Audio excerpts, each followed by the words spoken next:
जानते हैं, एक डिटेक्टिव के काम में कुछ फाइलें ऐसी होती हैं जो बस बंद होने का नाम ही नहीं लेती। इन्हें हम कोल्ड केसेस कहते हैं।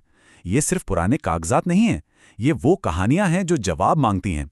और आज के डिजिटल जमाने में हर कहानी को एक नई उम्मीद मिलती है। 40,000 ये कोई छोटा मोटा आंकड़ा नहीं है। ये अमेरिका में आज उन लोगों की अनुमानित संख्या है जिनकी कोई पहचान नहीं है। और हर एक नंबर के पीछे एक इंसान है, एक कहानी है जो अपने अंत का इंतजार कर रही है। अज्ञात श्वेत महिला की हड्डियां।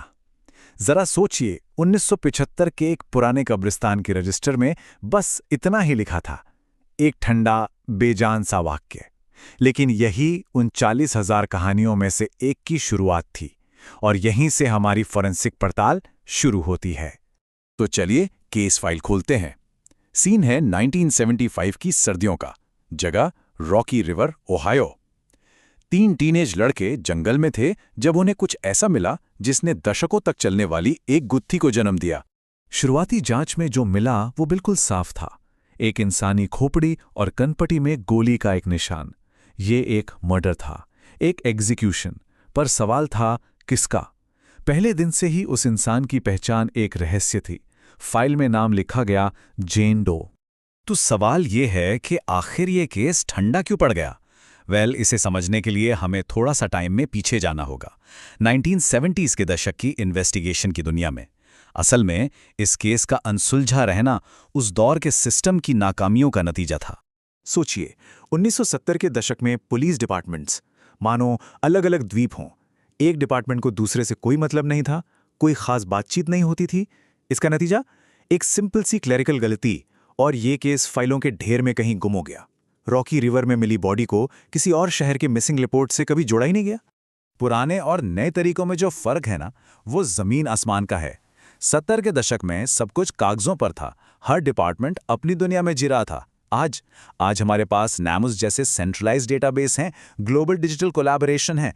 ये केस एकदम साफ साफ दिखाता है कि तब और अब में कितना बड़ा अंतर आ चुका है। तो जांच का दुखद अंत ये हुआ कि हमारी जेन डो को पॉटरफील्ड में दफना दिया गया। ये वो जगह होती है जहां लावारिस और अज्ञात लोगों को दफनाते हैं।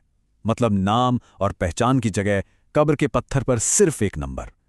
उसका नाम हमेशा के लिए मिटा दिया गया था। तो चलिए कहानी में दशकों आगे चलते हैं, जब इस जांच में कह सकते हैं एक नया मोड़ आया। और कमाल की बात यह है कि ये मोड़ किसी पुलिस वाले की वजह से नहीं, बल्कि एक आम जिज्ञासु नागरिक की वजह से आया, जिसने इस केस को ऑनलाइन दोबारा जिंदा कर दिया। लगभग 4 दशक, सोचिए, करीब करीब 40 साल की खामोशी। 1975 में बॉडी मिली और 2014 तक कुछ नहीं हुआ। फिर क्रिस्टीना स्केटिस नाम की एक बायोलॉजी स्टूडेंट के हाथ वही पुराना कब्रिस्तान का रजिस्टर लगा, और उसने वो किया जिसकी किसी ने उम्मीद भी नहीं की थी। क्रिस्टीना ने इस केस को उठाया और सीधा रेडिट के अनसॉल्व्ड मिस्ट्री सब रेडिट पर पोस्ट कर दिया। और बस रातों रात दुनिया भर के हजारों वॉलंटियर जासूस इस केस से जुड़ गए। इन आम लोगों ने पुराने अखबारों और डिजिटल आर्काइव्स को खंगालना शुरू कर दिया। देखते ही देखते एक ऑनलाइन टास्क फोर्स तैयार हो गई थी। कहानी का अगला और सबसे जरूरी पड़ाव एक ऐसी जगह से आया जिसकी कोई कल्पना भी नहीं कर सकता था। एक रिटायर्ड अकाउंटेंट जिसका एक बहुत ही अनोखा शौक था, उसने इस बेनाम इंसान को चेहरा देने में सबसे बड़ी भूमिका निभाई। कार्ल कोपलमैन। उन्होंने खोपड़ी की तस्वीरों का इस्तेमाल करके डिजिटल तरीके से परत दर परत उस चेहरे को फिर से बनाया। ये बहुत ही बारीकी का काम है। उन्होंने सचमुच हड्डियों को एक जीती जागती इंसानी शक्ल दे दी। जरा इस बात पर गौर कीजिए, कैलिफोर्निया में बैठे एक रिटायर्ड अकाउंटेंट ने हमारी जेन डो को एक चेहरा दिया। एक ऐसे इंसान के हुनर ने वो कर दिखाया जो दशकों की पुलिस इन्वेस्टिगेशन नहीं कर पाई थी। ये इस कहानी का टर्निंग पॉइंट था। ये है वो चेहरा, कार्ल कोपलमैन की कला का नतीजा। जैसे ही ये तस्वीर ऑनलाइन पोस्ट हुई, सब कुछ बदल गया। इसी ने इस ठंडे केस में एक नई जान डाली और आखिरकार उसे उसके असली नाम तक पहुंचाया। और हुआ भी वही। इसी चेहरे को देखकर एक डिटेक्टिव ने इसे 1974 की एक गुमशुदगी की रिपोर्ट से जोड़ दिया। पूरे 44 साल बाद उन गुमनाम हड्डियों को आखिरकार एक नाम मिला, लिंडा मैरी पगानो। उम्र 17 साल, 44 साल तक सिर्फ एक नंबर बनकर रहने के बाद आखिरकार उसे अपनी पहचान वापस मिल गई। तो केस फाइल के मुताबिक लिंडा की जिंदगी की वो आखिरी रात कैसी थी? उसने एक कॉन्सर्ट अटेंड किया था। घर लौटने पर उसके सौतेले पिता से उसकी जोरदार बहस हुई और बहस के बाद उसे घर से निकाल दिया गया। इसके बाद वो फिर कभी नहीं दिखी। तो देखिए ये पहेली कैसे सुलझी। ऑनलाइन जासूसों ने पहला इशारा किया, पुलिस की जांच ने उस कनेक्शन को पक्का किया और आखिर में 2018 में डीएनए टेस्टिंग ने साइंटिफिक तरीके से सब कुछ कंफर्म कर दिया कि वो जेन डो लिंडा मैरी पगानो ही थी। लेकिन लिंडा की कहानी सिर्फ एक केस के सुलझने से कहीं ज्यादा बड़ी है।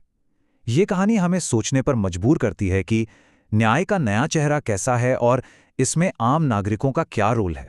तो यहाँ सबसे बड़ा सवाल यही उठता है, क्राउड सोर्सिंग यानी आम लोगों का जासूसी करना, ये असल में हमारे जस्टिस सिस्टम की मदद करता है या उसके लिए एक रुकावट है? देखिए, इस सिक्के के दो पहलू हैं और दोनों को समझना जरूरी है।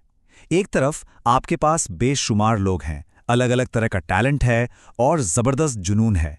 लेकिन दूसरी तरफ गलत जानकारी फैलने का खतरा, प्राइवेसी का हनन और डॉक्सिंग जैसे गंभीर रिस्क भी हैं।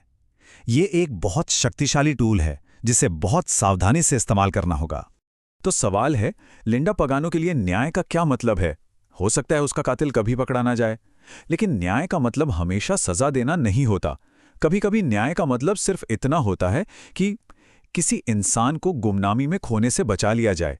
तो हम इस पूरी कहानी को एक सवाल पे आकर खत्म करते हैं, क्या इंटरनेट न्याय का नया मोर्चा है? लिंडा की कहानी हमें दिखाती है कि हाँ, ये मुमकिन है, लेकिन साथ ही ये हमें इसके भविष्य और इसकी सीमाओं के बारे में सोचने पर भी मजबूर करती है।